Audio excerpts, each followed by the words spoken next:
Hey guys, which one of you is losing on purpose? Which one's you not?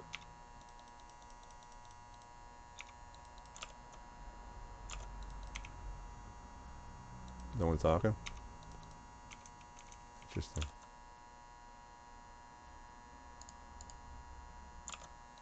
Hey, which one of you guys losing on purpose? Which one are you not? Who's Illinois? Which one's Illinois? Is all on the same team? Y'all losing on purpose? Are you gonna tell me which one of you guys is Illinois? Hey, which one of you is Illinois and which one of you guys losing on purpose? Which one of you guys trying? Yeah, I'm pretty sure we're literally all trying. Are you the Illinois? What's your name so I can ban you? I can block you on my friend list. You're going to ban me. Block you. Yep. Block. Okay. So, which of the rest of you guys are trying? I'm pretty sure we're all trying. Yeah, you're trying to lose. The only one being a little toxic here is you. Nah. Not at all, dude.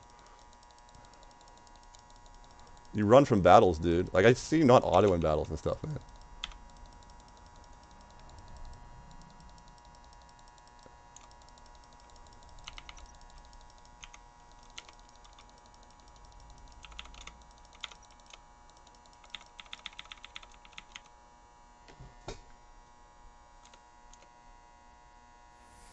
So anybody else see Illinois is like not trying that game? Like he would not go into battles and stuff, or he's all like on Illinois' side. I'm just kind of curious, you know. See who like see if you're all like if you all manage to get on the same team as me. Yeah. All right, that's how it is then. Damn it, man! I can't believe these guys are this lame.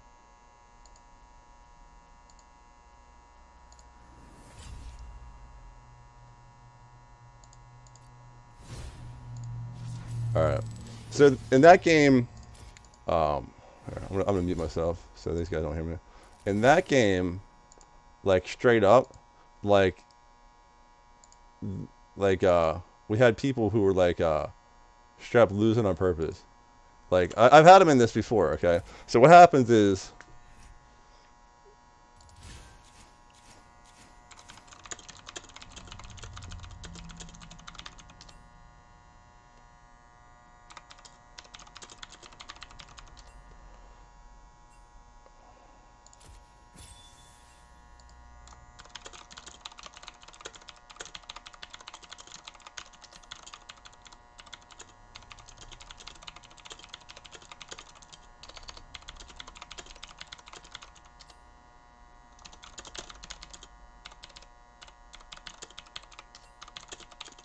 Hello, hello.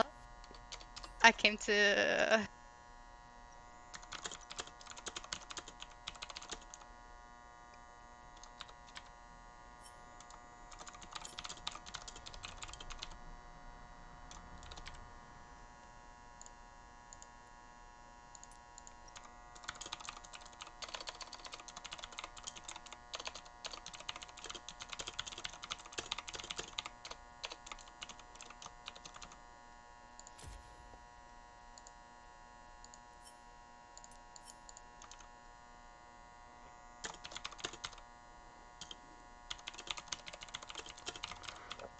I can't believe these guys are this lame, dude.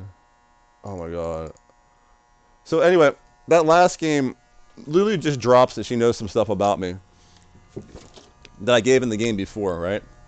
And then Illinois is just straight up not coming to battle. He's just like standing around. So let's go get the dragon. He's like, I'll stand around. He's 0-4 Illinois, who's like, you know, fed his enemy laner, suddenly just doesn't want to take a free objective, you know?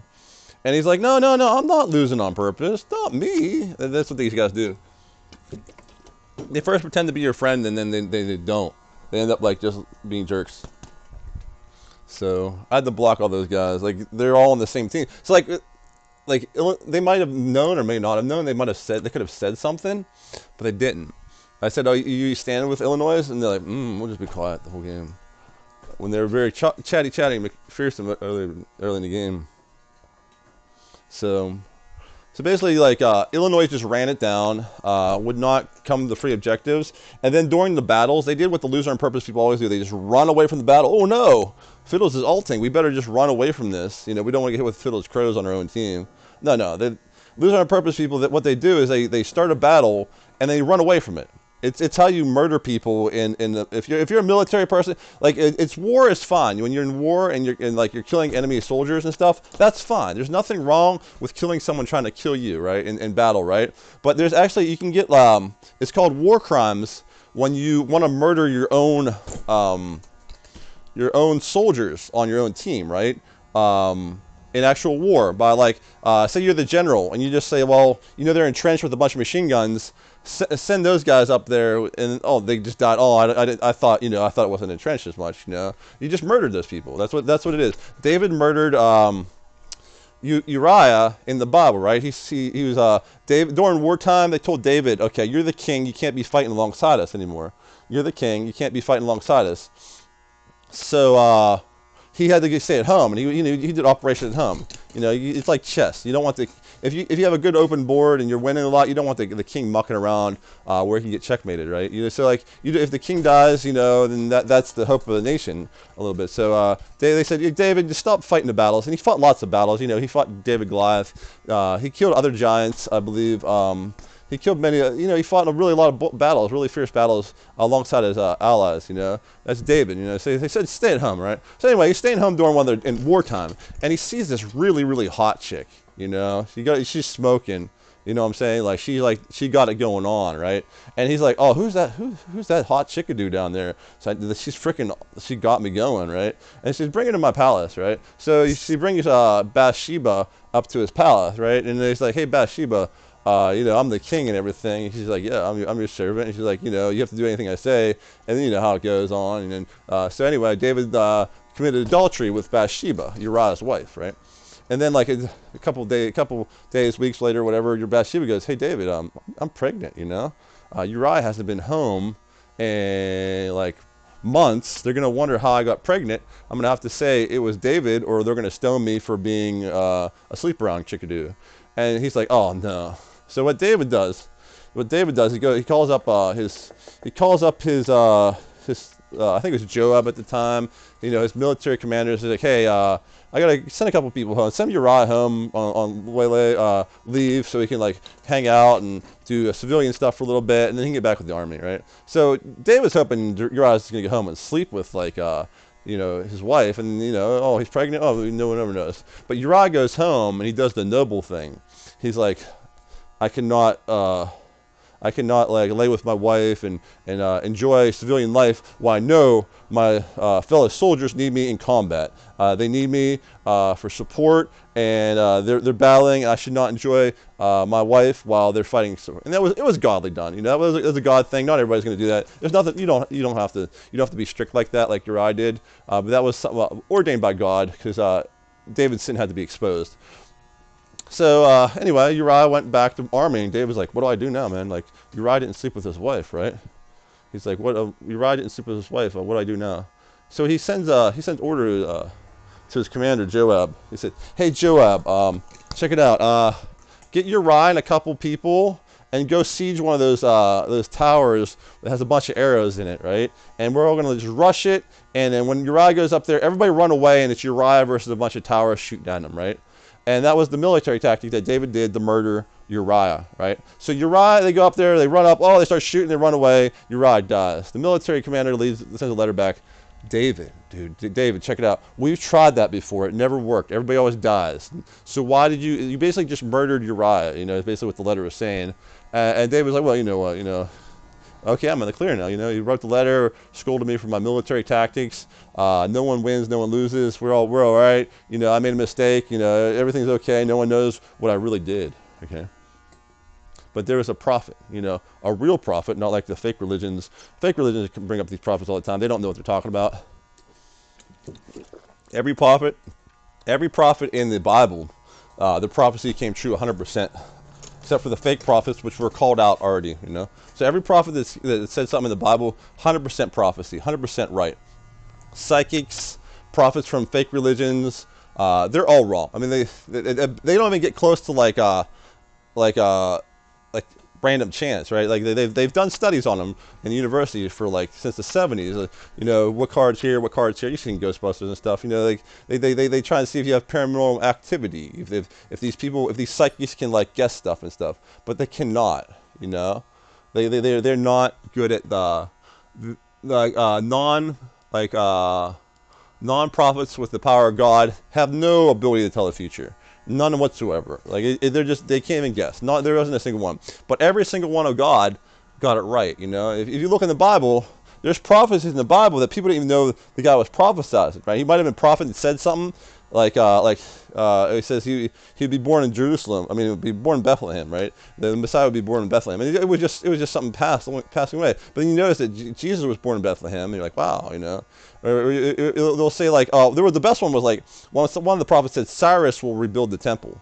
So and Cyrus wasn't even born then. It was 100 years later that Cyrus rebuilt the temple. Just picked the guy's name by random. It was some other nation. So it wasn't like they were like looking at the Bible for anything. It was just some random occurrence, you know. And so like prophecy is 100% in the Bible. Some of them just says declared right off the bat. So anyway, Nathan's a prophet, rolls into David, says, hey David, there was once a man who had one sheep, okay, and this sheep was his favorite sheep. It was a lamb. It was like his pet, you know. They go walking in the fields. They'd be dancing around, and just enjoying life, you know. Him and his lamb, and you know, that was his life, you know. And then there was this other man. This other man owned 100 sheep. He didn't even care about them. He just had 100 sheep, whatever. He kept them fed. He was just a really rich man. And he looked over at the one guy and says, that guy has a sheep. You know, I want that guy's sheep because I have a lot of sheep, and that's what I do. I have lots of sheep, and I want everybody's sheep. And so he took that guy's sheep by killing the man and took his sheep. And David says, who is that man? Bring him to me. He deserves to die. And Nathan the prophet goes, you are that man. You killed a guy just for what he had. And David tore his clothes and goes, oh, man. And God revealed it. And like, I should have not have done that. And anyway, Nathan said, your baby's going to die. That baby you did by evil is going to die. So David tried to plead with the Lord until like, you know, for months or weeks or whatever. And, you know, the baby eventually died. And then as soon as the baby died, he put on clothes and it just went normal. And people were like, why'd you go from like mourning to like all just up and up and up? Say, well, until the baby was dead, you know, it had a chance to like, you know, God changed his mind and maybe like have it. But, you know, now it's dead, you know, there's nothing that can be done. I mean, you know, God can raise the dead, but you know, this is what David said anyway. So, okay, you know what? He stayed with Bathsheba though, and you know, that was Solomon. Solomon was born of David, and Solomon made the temple of God. But it's important to know that in the spirit, you shouldn't be betraying your fellow allies. You know, it's like no one's fooled when you run up in the battle, and then like when the person you want to kill goes in the battle, you run away. No, like that's something that's as old as time, man. It's 3,000. That's what. How long was David around? See, David was before the Ark of the Covenant. It's about 1070. No. David was after 1070. So birth of Samuel was about 1070 BC. Samuel ordains David. I was thinking about 10. I'm just guessing 1050 BC. So this is about 1010 BC, just right around. Let's say about 1000 BC, just to make a nice round number. So about 1000 BC, they're already doing this thing where they're like running up in the battle and run away. So like you're not fooling me, guys. Like I mean, come on, dude. Like people play with me, like you know my allies, my actual real friends. When they play with me, they see this too, dude. They go, why are these guys running from battle and stuff? But so it's like really surprising that you would even catch me on Discord. You had the nerve to try and come on Discord and harass me too. So that's like hyper lame. Remember everything you say, do, and hear. I mean everything you say, do, and like accept. It'll be with you for eternity, man. So if you think it's cool, like, you know, like, hey, this guy plays video games all the time. Let's just screw with his life, you know. Let's make it so he can't play video games. Well, then, you know, that's your thing, you know. You'll be remembered eternally as the guy who didn't want other people to have fun, you know. What do you think you're going to do when, like, you don't want other people to have fun? Why should you have fun if you don't think anyone else will have fun, you know? It's like eye for an eye, tooth for a tooth, right? That's how the cosmic universe goes, man. Love's the way, you know? And if you're not loving, you're hating, you know? And, like, love leads to pleasure, right? Love's pleasurable. People like to be friends with people. You know, obviously making love with your chick-do, you know, and it's your wife. You know, that's pleasurable and stuff. So like love leads to pleasure, and then if you're happy and these people are happy, and then your friends and playing Monopoly and stuff, then they're happy, and it leads to other people being happy around.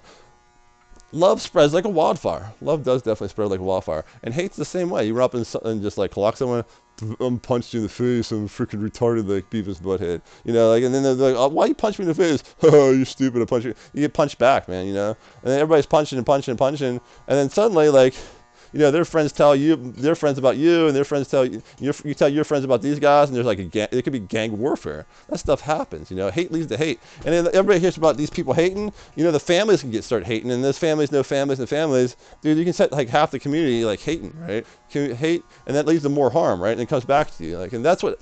Like, you can have hell on earth, man. Like, you don't even have to believe in the spirit realm. You don't have to believe in the spirit realm to know that, like, hate leads to, like, wars and shit, you know? Like don't hate, man. Just love. If someone wrongs you, just accept it and roll with it. So they get your burger wrong. Dude, I ordered pickles, and you freaking gave me, like, mayonnaise. Look at that. Rub it in your face. You know, like no, you don't do that. Like, that's what a jerk does. You just be like, oh, I mean, if you're like allergic or something, do it. But if you can eat it, you know, frick it.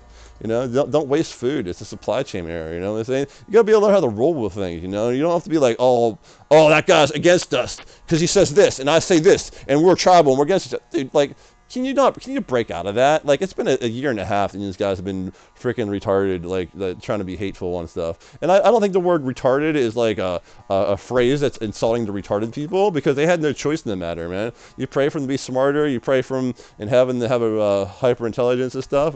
And like, you see, if you have a disability on earth, when your glorified body, if you live life in love, your glorified body, when it reveals your true self in life, you'll be like awesome, right? I think people with disabilities, like, say, like, I have dry skin, right? So maybe I have like awesome looking skin in heaven. Some people were born with like a gimpy leg. Maybe in heaven they're like jacked with their legs, you know? Some people like just aren't smart. Like I said, maybe they're like hyper intelligent in heaven, you know? It's not what you have. It's not what you have or what you are. Never look at the position. Look at the velocity, acceleration. Look what you're going to become, man. Like, so like, that's why I'm like, I always try and tell these people that are like losing our purpose. They're very, very hateful, right? I mean, this is like the pinnacle of hate. That I never thought I'd see this much hate, like in line. They say, oh, we're gay, so we hate you. I'm like, well, I love you, man. Like, I don't want you like hating, you know. And then that's what they say. They come up and say, oh, we're gay and we hate you. And like, what did I do? I just say the Bible says love everybody, man. And they're like all tribal, you know. Tribalism is just the idea of like my side versus your side. And we're not one side versus our side. We're all one big group of people, man. We're all one world, you know. And like, there is I guess you get division. The really only true division is those who love Jesus and those who don't. So like, either you love or you love hate. Okay, and if you espouse hate, you're espousing the cosmic forces of harm, which, you know, we just said, it burns like a fire. You burn your community, it burns you hate, and it burns and hurts you back, you know. And we see that on Earth. You know, you see the hate leads to hate and leads to harm. And you can't do that. And so like, these people are hating me. I have to just absorb it and to be preaching love back at them, you know. Apparently they don't want to hear that like love is the way. I don't get it. They just want to hate and hate and hate. I don't understand it. But like, I'm still here playing video games and like, I'm trying to play video games, trying to have fun, and I kind of do. It's just, I don't like to play detective and like, why are these guys losing their purpose? Why are they doing it? And like, I'm like, the more and more I figure it out, the more and more I think they need to be preached to, because they don't get it. Like, if on Earth, okay, it's an undeniable truth that hate leads to harm and it burns other people and it comes back and gets you. Undeniable truth. Hate will hurt, and it comes back and it will hurt you eventually. That's what a fire does. It burns. I mean, sure, maybe you set a forest on fire and somehow you didn't get burned down, but you freaking like made everybody hate around you. You don't want to do that. You want everybody loving. Freaking like the locals around where I live think I'm like a rock star, dude. Like, I'm not even joking. Every place I go, they think I'm like the coolest dude, because I like to, when I roll into a place, I want them stoked, right? Everybody's living in Egypt, right? They go in the job, oh man, my job sucks, I don't want to wake up, so I go to the job and I make money so I can get gasoline so I can get to my job, and I don't do anything, and the boss hates me, and I just do the same thing, and they tell me what to do, and I tell myself to do stuff I shouldn't be doing, right? And then they just get down in the doldrums, right? They don't want to be alive sometimes. You're all working 9 to 5. What a way to make a living. So like the Dolly's right. It'll drive you crazy if you let it, right? So people are working this 9 to 5 job, and they don't want to be where they're at. They're just doing it because they want some money. Maybe they have a child. Maybe they have a grandmother or something they have to take care of, right? And they need to make this money. They're not stuck.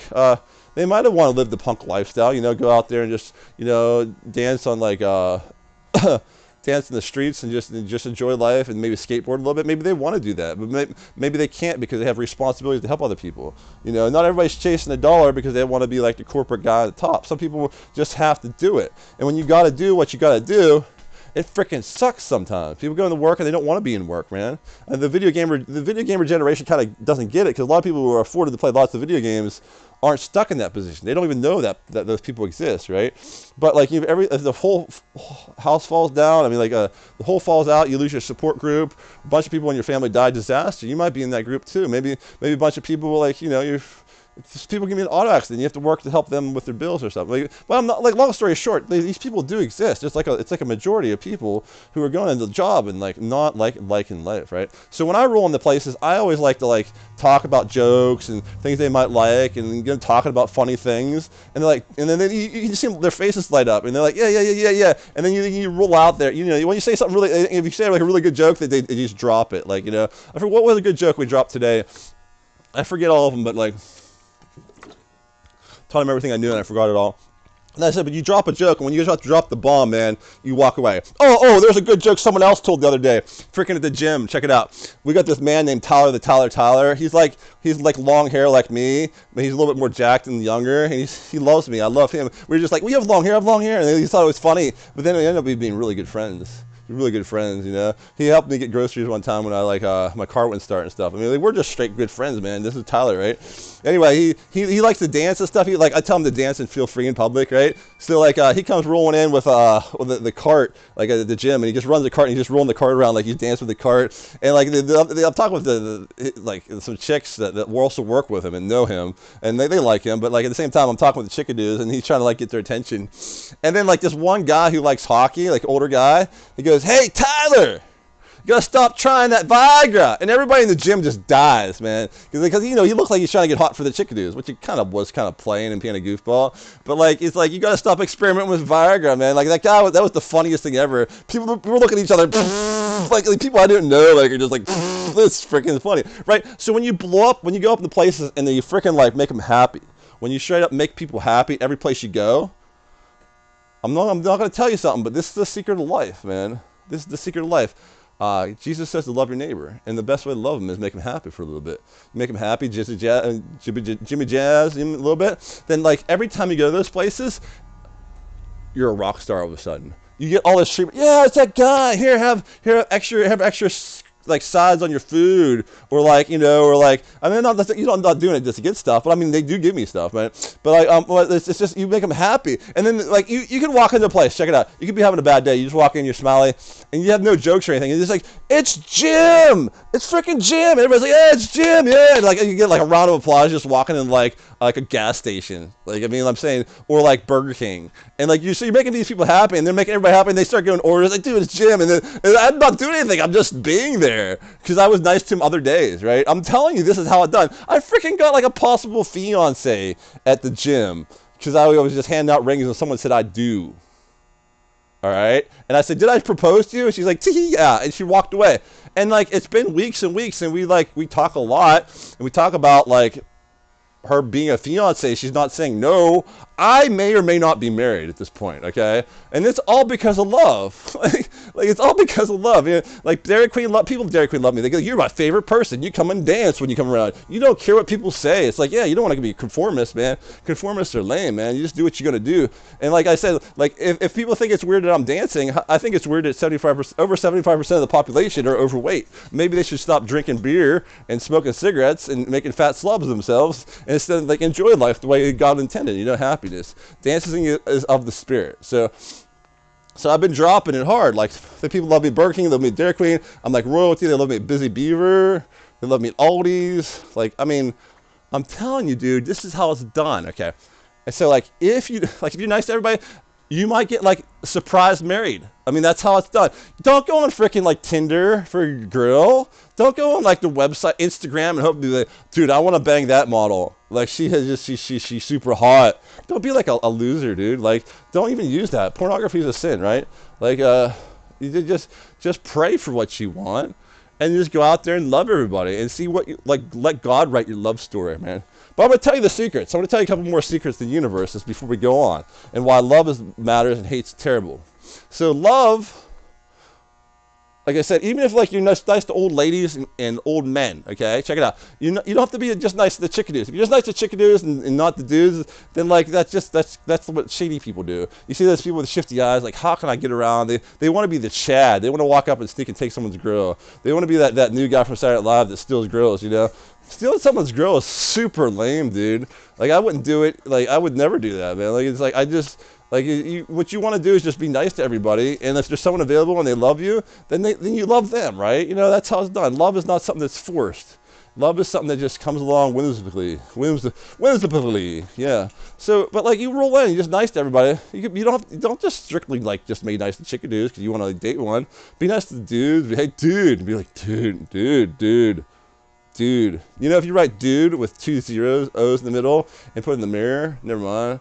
But check it out. So like she got dudes to be nice to. Like I said, you're nice to old ladies and old men because you're supposed to be.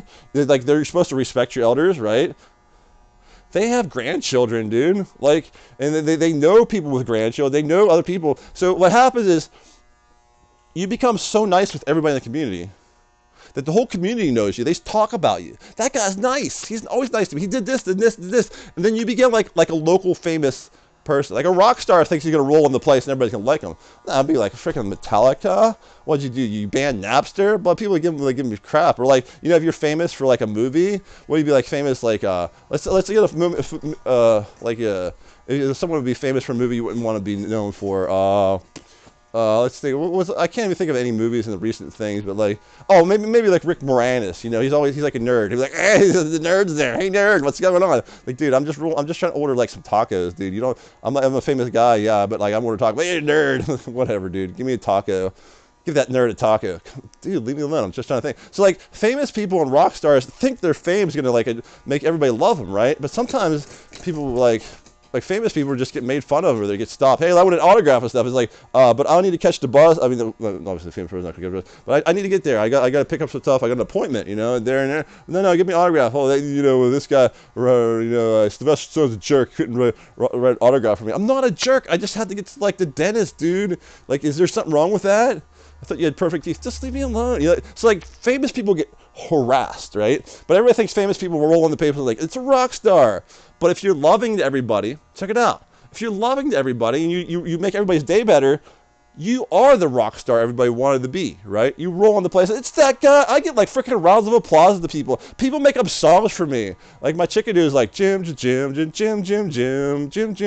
even do it. It's like what's the 2.5 Men song? Jim. I can't do 2.5 Men. I don't watch that show enough. I think it's lame. But I always say, oh, you think I'm worth 2.5 Men? I mean, you see me in the locker. No, but like, you know, I'm just messing with her. But like, you know what I'm saying? Like, they'll make up songs. They'll give you round applause. You are a rock star if you're nice to everybody. And the thing is the more people you are nice, every local place you go to that you're nice, they talk with each other. And it heats up. You become an inferno of love that comes directed in your direction. So if hate leads to harm and love leads to pleasure, do you not want an inferno of pleasure coming in your direction? Everybody loves you, man. So like I said, I don't get this online. I don't get this online hate. I don't get it for a second, man. I tell you, man, it's for real too, because I started a video game in 1980. It was a really major epic event. I remember exactly the first game I played. I remember getting lifted up to Pac-Man. I remember not knowing the rules and trying to eat a ghost, it killing me, then seeing someone else eat it with a power pill, and then you know, it doesn't give you the rules. You don't know how to play the game. It's kind of like life. You just have to figure stuff out on your own, you know. But by now you should know that love's right and hate's wrong, right? So for like since 1980 to 95, 10,000 hours about. I played in the arcades. That's all whenever I go to an arcade, I go to it. I love arcades. I saw the rise and fall, like the games getting better, and then turning into quarter eaters as Nintendo came along, which is like the wrong competition, right?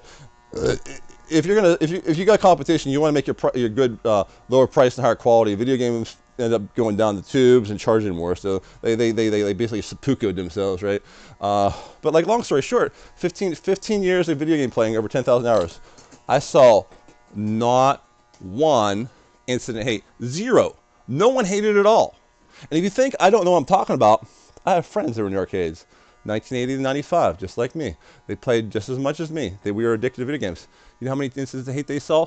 Zero also. There was no hate back then. I mean, there was hate.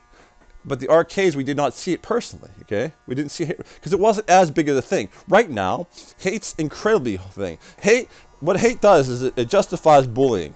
Okay, you've been bullied. A lot of people get bullied. I'm gonna bully back, right? You know, but like you have Jesus, you're like, you know, I get hate. I'm gonna hold back. But like, what happens is when people bully you and you want to hate back because they're bullied, suddenly you start like devaluing other people's lives. They might be a bully. Why should I help that guy? Could be a jerk. He might have brought this on himself because no one's liking him. You know, people going homeless and stuff. Well, why help him? He probably deserves it, right? And then like, suddenly you become like the Grinch. You're like, why should I help other people? They're probably just bullies. And everybody's nasty to me. I'm gonna hate them. And then you're like, well, I want a hot chickadee. Well, look at this Instagram grill. If I just had more money, I could bang this really hot Instagram grill. I have more money. You end up becoming like some sort of like gremlin, like a degeneration of like what a human being should be. Your soul starts to erode as you embrace hate and go towards greed. You know, it's a 1-2 combo, right? Greed manifests when you think there's more to buy, right? So Babylon's starting to like ramp up. Babylon is the idea that you can buy anything you want with money, whereas Zion is the idea that you just go work just so you can help other people. You know, money will come, money will go. You're just here for the love, right? So you have to choose if you want to live in Babylon, which is a kingdom that looks like it wants to go to heaven now, but is going to get thrown into the lowest hell in a pit of maggots. You know, that's what the Bible says. Babylon is doomed. You don't want to follow the ways of prostitution or exploiting your fellow man. You don't want to follow in the ways of war for loot. You know, you want to just create art and get by with what you got. If someone rips you off, you're like, screw that, I got ripped off, you know, roll with it. God can like give you back anything you lose.